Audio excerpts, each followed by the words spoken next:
This time period, somewhere around 608 to 597, this is between the first wave, 606, and the second wave carting off into Babylon. The first wave, who went with the first wave? Daniel. That's during this time. So when we're talking about Jehoiakim, or Eliakim, or we're talking Jehoiakim, we're talking about the time period of Daniel being carted away. He's young, but he's going. Imagine that the same time period, you're going to have a number of different kings that are brought in, that are coming and flipping over very quickly. So let's go back and make sure we have our notes fixed on 2 Kings 23, 34 to 24:6. Who is the king? Yeah, Jehoiakim or Eliakim. It's the same guy. Jehoiakim is Eliakim.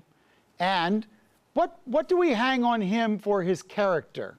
Remember, Jeremiah 22 is where we got our information.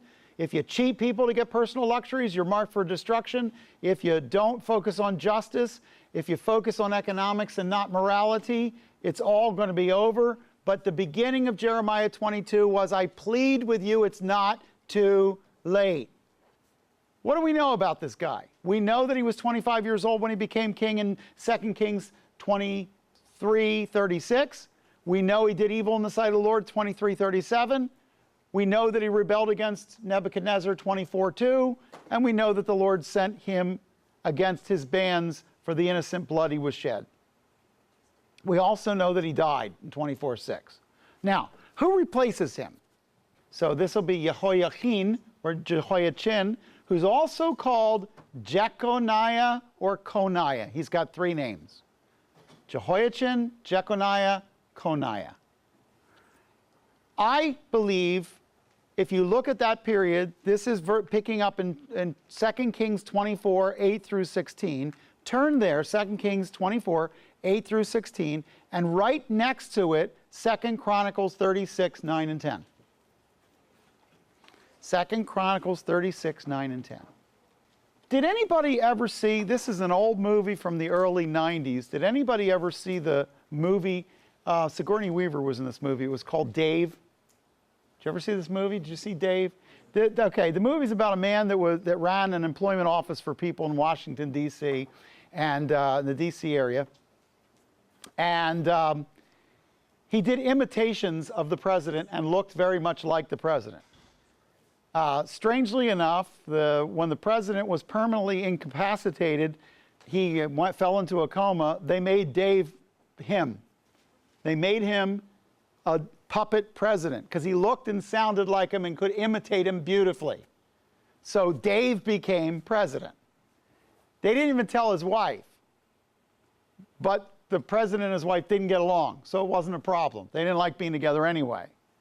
And for a while, Dave looked and acted like he was in the role, and he shared the meals and the ceremonies and legislative offices, and he did all the things he was supposed to do. But the fact is, he didn't actually have the power. It was an illusion, okay? I think the point with Jehoiachin is believers can live in an illusion as well. We can live off our parents' generational successes in our country. We can stand on the freedoms they left us. We can build churches and symbolically look like we're carrying the torch of the word, and all the while, we may not be talking with God at all. We can live this kind of false image of who we are, and Jehoiachin pulled this off. Now, he only did it for 3 months, okay? It's up to me to evaluate if I'm really walking with God.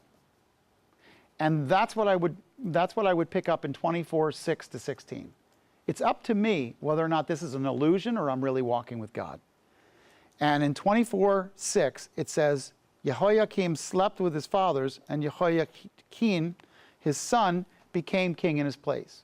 The king of Egypt did not come out of his land again, for the king of Babylon had taken all that belonged to the king of Egypt from the brook of Egypt to the river Euphrates.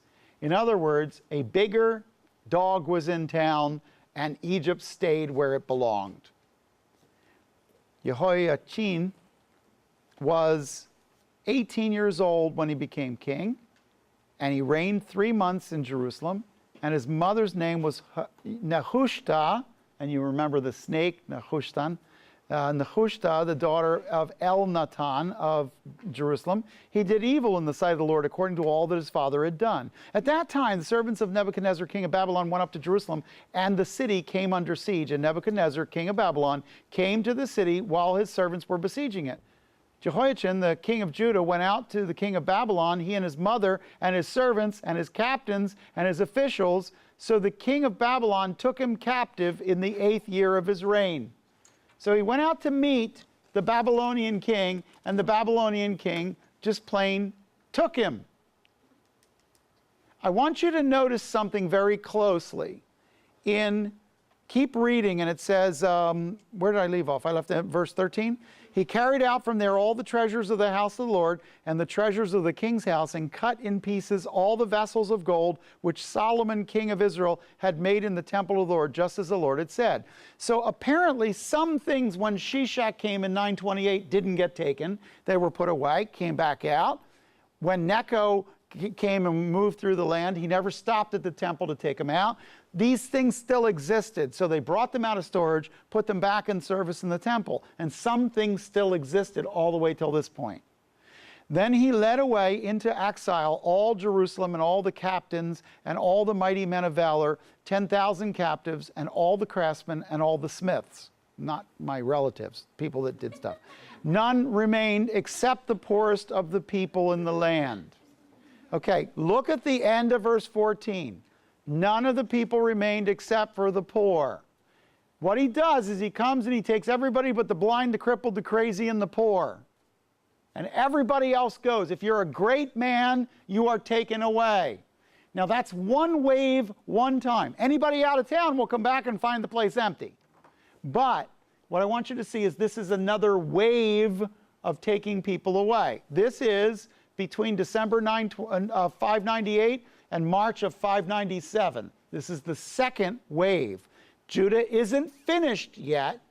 All the great people are taken away, and their king is taken away. I just want you to make a mark next to verse, put it next to verse 7, 24:7, 2 Chronicles 36:9.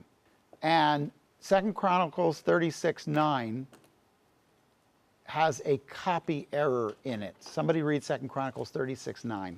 Jehoiakim was 8 years old when he became king, and he reigned 3 months and 10 days in Jerusalem, and he did evil in the sight of the Lord. Okay, put 18. It's not 8, it's 18. There's a copyist error in 36:9. You have hardly heard me say that at all this year, but there are some. How do I know? Because at 8, he had a number of wives. Okay, so I'm thinking 18 sounds a little more reasonable. Okay, so since 2 Kings says he was 18 years old, 2 Chronicles says he was 8 years old, you need to probably just make that as a copyist error. Okay?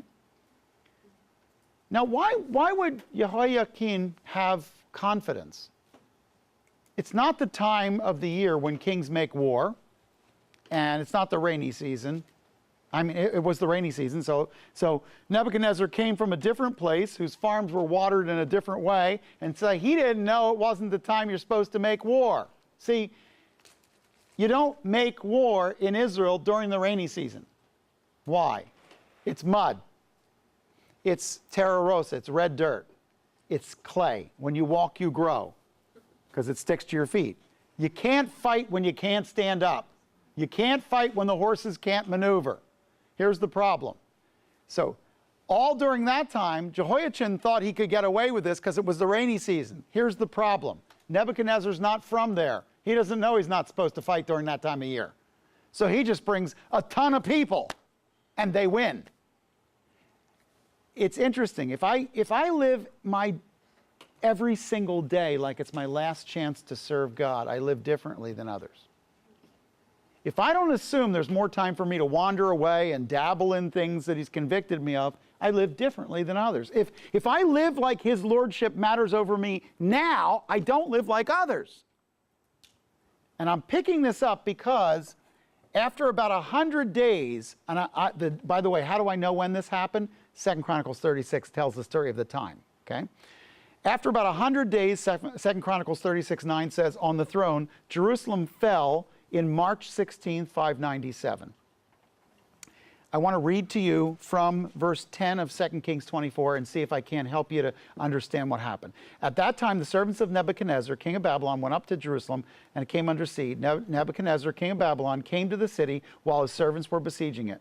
Jehoiachin, king of Judah, went out to the king of Babylon, he and his mother and his servants and his captains. So the king of Babylon took him captive in the 8th year of his reign. Does everybody understand how he ended up being 8 years old? He was 18, but he's picked up in the 8th year of his reign, and I think that's what the copyist did, okay?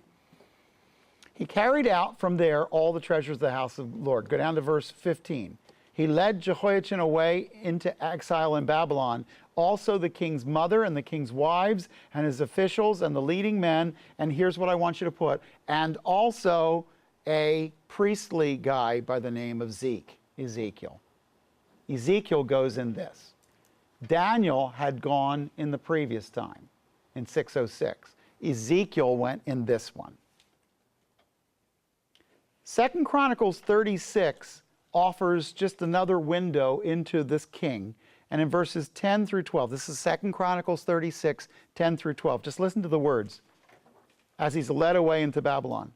At the turn of the year, King Nebuchadnezzar sent and brought him to Babylon with the valuable articles of the house of the Lord. He made his kinsman Zedekiah king over Judah and Jerusalem. Zedekiah was 21 years old when he became king. He reigned 11 years in Jerusalem. He did evil in the sight of the Lord his God. He did not humble himself before Jeremiah the prophet, who spoke for the Lord. So Jeremiah is watching the kings go down. And the problem is, Zedekiah is last on your list. This is the end. People pick on Jeremiah and say he's a depressing guy and his prophecies are so depressing. Listen, watching your kingdom collapse is no fun. Being the pastor of the church that's going to close its doors because the steel mill moved out of town and nobody's going to have a job and eventually you're going to get down to 5 people and close, that isn't fun. And trying to come in with snappy, happy messages wasn't going to be Jerry's thing. Jerry sat on a hillside and watched it come apart. What went wrong with the city and the kingdom of Judah and the Solomonic temple? What happened to God's people? They had blessing, they had the Solomonic temple, these incredible things, and it ends up with a nation that was full of prosperity, ends up as an ash pile. But it doesn't happen at once. You keep reading it. He did evil in the sight of the Lord. He did evil in the sight. He did evil in the sight. He did evil in the sight of the Lord. I can't help but ask the question: why would somebody like, for instance, Zedekiah come out and go, you know what? I think Jeremiah's all wet. I think I should just live as I please. What would give you the idea, after everybody has been stomped to death that has done that before you? You have to remember this, because he's our last king. Zedekiah slides into home plate with one thing on his mind. It's just easier to do wrong. It is. When I don't walk with God, I stop trying to be a person of my word. And so all of a sudden, rebellion isn't a problem. And I think what happened is they just learned, their eyes adjusted so much to the spiritual darkness that they didn't really trust God anymore. When I don't walk with God, I trust Him less and less. I want you to go to 2 Chronicles, and I want to see if we can't draw the kings to a close with just this kind of final lesson. Go to 2 Chronicles and go to chapter 36, and you know by where it is that you're coming down to the end of the story there. 2 Chronicles 36, and let's sort of wrap up the kings. And you notice that in the first part of it, it's all about Jehoahaz, Jehoiakim, and then Jehoiachin. And we get down to, let's say, let's get down to verse 11. And we'll pick up Zedekiah as the last king. Now, what do we know about Zedekiah? What do we know? We know that he's 11 years on the throne, 597 to 586, between the second time the Babylonians arrive and the last time they arrive. We know that during that time, Daniel's already been in Babylon for a long time. Ezekiel got taken away at the beginning of his reign. We know that he's the last king who sits on the throne. Okay? And 2 Chronicles 13, I'd like somebody to read 13 down to 16, please. 13 to 16. 2 Chronicles 36, 13 to 16. He also rebelled against King Nebuchadnezzar, who had made him swear allegiance by God, but he stiffened his neck and hardened his heart against turning to the Lord God of Israel. Furthermore, all of the officials of the priests and the people were very unfaithful, following all the abominations of the nations. And they defiled the house of the Lord, which he had sanctified in Jerusalem. The Lord, the God of their fathers, sent word to them again and again by his messengers, because he had compassion on his people and on his dwelling place. But they continually mocked the messengers of God, despised his words, and scoffed at his prophets, until the wrath of God rose against his people, until there was no remedy. Focus on 13 and tell me, what is it? What are the mistakes that Zedekiah made that finally brought the house down on him? What ended this thing? Start in 13, look very closely. He made a covenant before God to do something and then switch sides. So really, was Nebuchadnezzar wrong for coming in and stomping and closing the whole kingdom? If you're going to swear before your own God and I can't trust you then I can't trust you. This has been my argument all along for those who, buy dresses, have a big wedding, and then split up. If you're going to spend all this money and tell us you're going to do something till death do you part and not do it, when am I supposed to trust you? What is your word worth if it's not worth something then? I think Nebuchadnezzar is just looking at it going, hey, come on now. I had you stand there in front of your own God and swear that you would be right before me. You did, and now you're not. I think that's one of the pieces. Now, keep going in 13. What's the next sentence? Second half of 13. What's the next thing they did wrong? Okay, I got hardened his heart, unwilling to repent. The heart and the stiff neck, remember that you bow your neck in trust? The stiff neck is untrusting. They have an untrusting spirit, an unsubmissive walk. They won't listen to God. So I would put in the first half of 13, wouldn't listen to the king, wouldn't do what they said, live by their covenants, wouldn't listen to the Lord, wouldn't live by his covenants. They have become totally untrustworthy. God shut them down because they were erratic and untrustworthy. Listen, you only, if it is a tool that can kill you, you are going to get rid of it if it's not trustable. Okay? Chainsaws that throw their chains at you, you're going to throw them away. Okay? Guns that go off by themselves, yeah, that's not the one you want in the nightstand. At least not facing you. So here's the thing, God's looking at this going, I built you to be my representatives, and you're totally erratic and unstable. Look at verse 14. Furthermore, all the officials of the priests and the people were very unfaithful, following the abominations of the nations. God's people acted like the world. You couldn't trust them in their dealings with the world. They didn't trust God. They acted like the world. Now look at what it says. It says they defiled the house of the Lord, which he had sanctified in Jerusalem. They kept the religion going, but the relationship got cut off. They always showed up to church. They sang how desperate they were for him, but they didn't live that. And then it says, the Lord, the God of their fathers, sent word to them again and again by his messengers, because he had compassion on his people and on his dwelling place. God's word by itself is part of his mercy. You hold in your hands not a book to be studied, but is a love stamp of the mercy of God in your life to tell you how not to face the trouble that others will face if you will follow him. But see, they didn't listen in verse 15. And then here's what happens to a society that stops listening.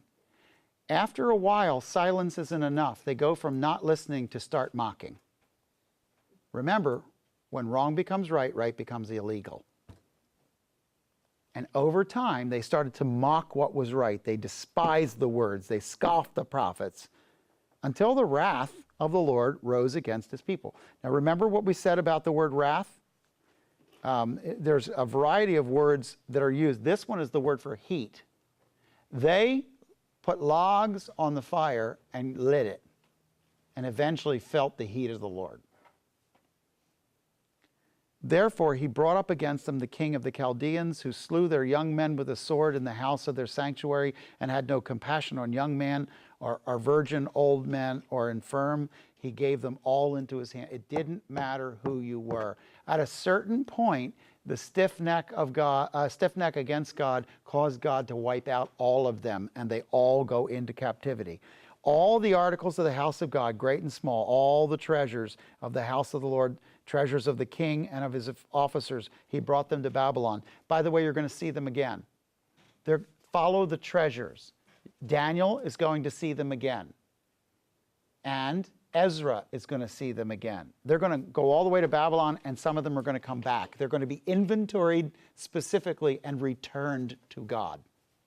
He's going to see to it that he knows where the vessels went, and how many went, and how many bowls, and how many spoons, and how many, everything will come back. Then it says, then they burned the house of God, broke down the wall of Jerusalem, burned its fortified buildings with fire, and destroyed all the valuable articles. Those who escaped from the sword he carried away to Babylon, and they were servants to him, to his sons, until the rule of the kingdom of Persia, to fulfill the word of the Lord by the mouth of Jeremiah, until the land had enjoyed its Sabbaths. Look at that phrase, until the land had enjoyed its Sabbaths. For 490 years, they didn't operate under the sabbatical principle, which means they owed the land 70 resting years. That's what determined the 70 years of the captivity. All the days of its desolation, it kept Sabbath until 70 years were complete. The land and the principles of the land, God said, the land will cry out against you, and I'll defend the land. It's hard for us to understand this, but God owns the squirrels too. God owns all the stuff. And if you abuse God's things, God remembers. Blood cries from the ground. And it'll end with Cyrus and the return at the end of 2 Chronicles, because the end of the story is, by the way, they got sent back by the Persians. But I don't want to go into that. That's for a much later time. For us, let's say it this way. We close the book on two huge sections, the 206 years of the divided kingdom, and then the 136 years of Judah alone, which is the second half of this. And when we step back and we look at more than 340 years of what had happened since the time of Solomon, here's what we saw. There were a few highlights. There were a few surprises. A guy like Manasseh is terrible, but he ends well. The problem is the ground was filled with blood, and so that's going to end the people. You can lead people, lead them badly, and later on figure out where you're wrong, fix yourself, but the people will be adjusted to what you gave them. And ultimately, this whole thing comes apart, and you're not supposed to walk out of class today going, aren't I blessed by what I have read? How about this? Aren't I warned by what I have read? Okay? And even though this has been about nations, and that has given me the opportunity to make a couple of political shots here and there, here's the bottom line. We have to not presume on God. We have to understand that the morality of the nation is the heartbeat of its economy. If you focus on the economy and not the morality, you will end up with an immoral nation, and you will, in the end, kill your own economy. At the heart of everything is a heart for God. And when people have a heart for God, the other things get worked out. But when they don't, the spokes have nothing to fit onto the hub to attach the wheel to. The hub is your walk with God.